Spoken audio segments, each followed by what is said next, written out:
Hey, how are y'all? And welcome to Tex Talks.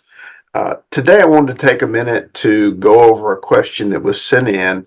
It's a little bit of a detailed question. That's why I wanted to make a video instead of just a quick response inside the actual texting part. And also to let y'all know that you can send in questions and I will do my best to work on them. This one I had to think over a little bit. I'll go over the basic question. So if my eyes wander down, it's me reading. Well, actually, I can move this up. Hey, look at that. Technology at its best. So the video was on splitting, and the person asked the question. They said, that you mentioned that when spotting the signs of being pushed away, and in my relationship, I noticed the cold and distracted behavior around 2 weeks before someone broke up with me. And so during the breakup, the person says they didn't contact, and after about 2 months, the person apologized and said that they had issues going on. They cracked under pressure and stuff like that and pushed them away. And then I guess they had gotten back together and it was great again. And for a few months, and then it happened again. Now the person said apparently this is typical with BPD, which it is. And I haven't told them I believe they have BPD out of fear that they will get very mad. They probably will. And also that they had an idea that the person might, get back in contact with them and this would happen all over again, which is highly possible. So there's several things going on here and I wanted to go over each one and handle each one in itself.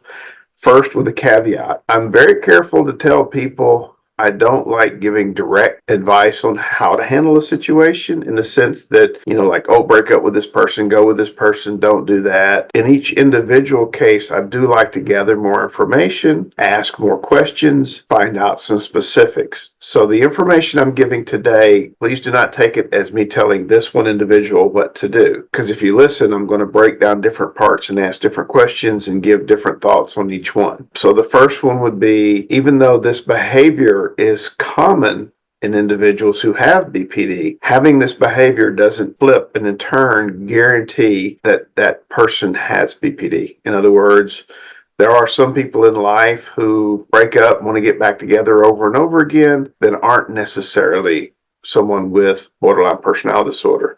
They could have another personality disorder or no personality disorder at all, but just be the kind of person who doesn't do well with relationships as far as, they get to a certain point and they panic, they want to run, things are going too well or they're getting too serious. And let's be honest, sometimes people are with you, and then I did a video on that new car smell where people will actually find someone else and they may not tell you why they want to break up with you, but their intention is to go and hang out with this other person. And then when the other person doesn't work out, then they come back to you.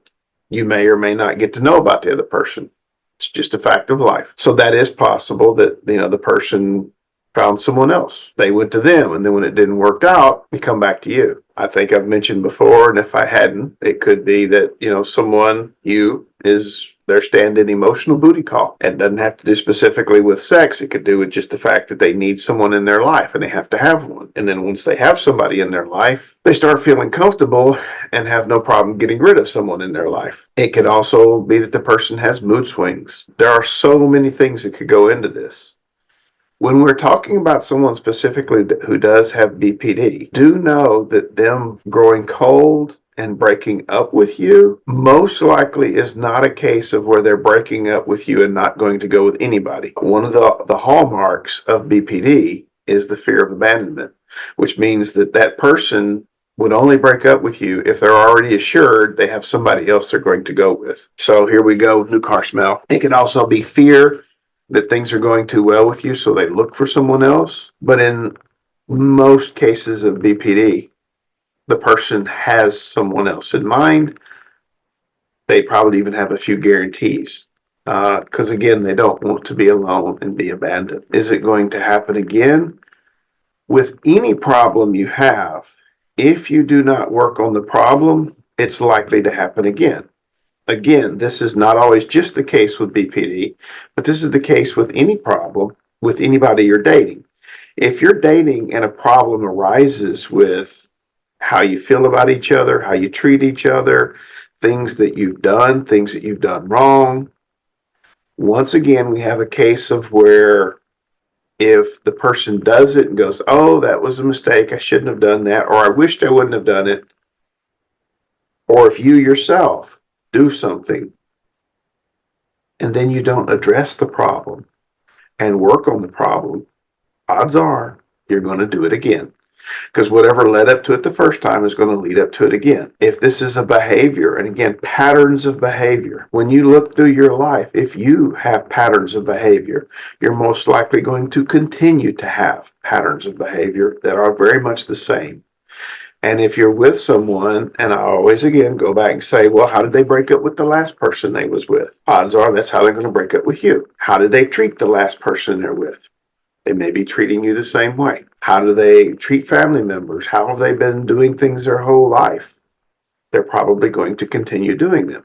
Patterns of behavior tend to continue unless you actively do something to change them or fix them. It's just the nature of the beast. So, oh yes, and addressing. This is something we probably haven't really went into a discussion on, but how do you tell someone that you think they have a personality disorder? If you're not a therapist, don't. What do I mean, don't? I mean, still seek help. You can see how, though, unless you have figured out how to tell somebody something in a very delicate way that will get the results you want, odds are telling people what you think they have tends to lead to more problems. In other words, I caution people from self-diagnosing. I really caution you from doing other people diagnosis. Yes, you're going to do it. Yes, I know. I just caution you about it. To think about it, think about what you say. It's possible if you feel that someone you're dating or with has distinguishing characteristics of any personality disorder or any mental health condition, it may be much easier to empathize with that person and then with that gain the power to ask them about whether it's okay to make a suggestion. Complicated. Let's break that down.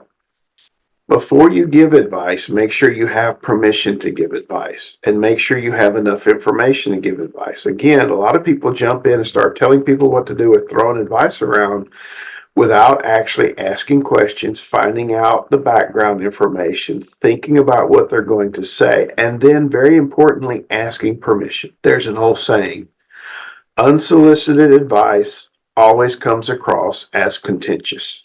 In other words, if that person didn't ask for your advice and you do not have permission to give them advice, then when you open your mouth and tell them what you think they should do or what you think is wrong, it's going to come across as ready for an argument. And people will go, yes, I meant the best, or I think this is best for them. I think they should do this. When I hear that from people, my mind immediately wanders to, an uncontrolled need to tell other people what to do. Have we just stumbled into codependency? So again, I mentioned lock and key. I was told by someone that I need to actually go back and do a video on that because I've referenced it and said, oh yes, and we talked about this, and we didn't talk about this. My apologies, please. Sometimes I take so many things that I discuss with other people, other therapists, in therapy sessions, and I get a little addled and confused and think that I did a video on something that I should have already did a video on. So again, I'm going to do one on that, but as a quick insight into it, lock and key is my way of saying that things fit for a reason. If you're with someone and you're attracted to someone who has behaviors that are characteristic of something, anything, personality disorder, anything, then ask yourself, what makes you a good fit for this person? What is it in your life that has brought you to this situation where you're with someone? Do you have a pattern of behavior of being around people that have these characteristics? Because I can tell you, the average individual, if they have never been around someone who has BPD, and once they figure out something ain't right, all the alarm bells go off, and they typically are very shy about being with this person. Again, later on when I do the video on lock and key, and I promise it's coming now, I know I should do it, bad text. Now, going back to this, the person has broke up with you and then gave you an explanation, got back together, and then wants to break up again. There's a pattern here. Asking yourself, not just why the pattern, but what's going on. And then if you've been around the person and notice there's some problems, you may at best be able to suggest to them, there's a lot of things going on here. Maybe we should seek couples counseling. Maybe we should work on our couple ourselves. If the individual has problems that you clearly can identify as not being connected to you, or you have a family member or friend who has these issues going on, then being able to suggest that, sometimes when people have these kinds of problems, they seek a professional, a therapist, a counselor, someone to help them get through these problems. If done delicately like that, it might help. But again, I caution you, ask permission. In other words, literally asking, going, I was having some thoughts on that, or I've been reading on that. Would you like to know my thoughts? Would you like to hear what I think?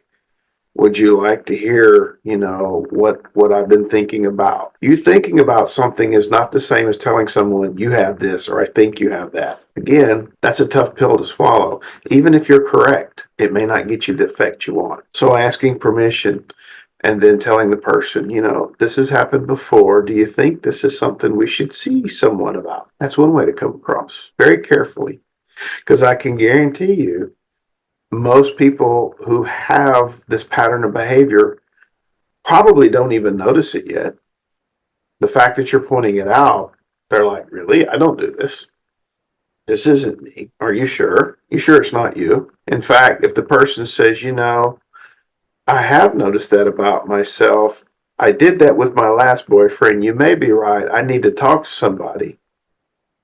My ears go up, because that's either someone being very slick about the whole thing and basically pretending to go along with you for a reason, or someone who probably doesn't have a personality disorder because you pointed it out and they're able to actually stand there and look at it and go, I should have paid attention to that. Maybe you're right.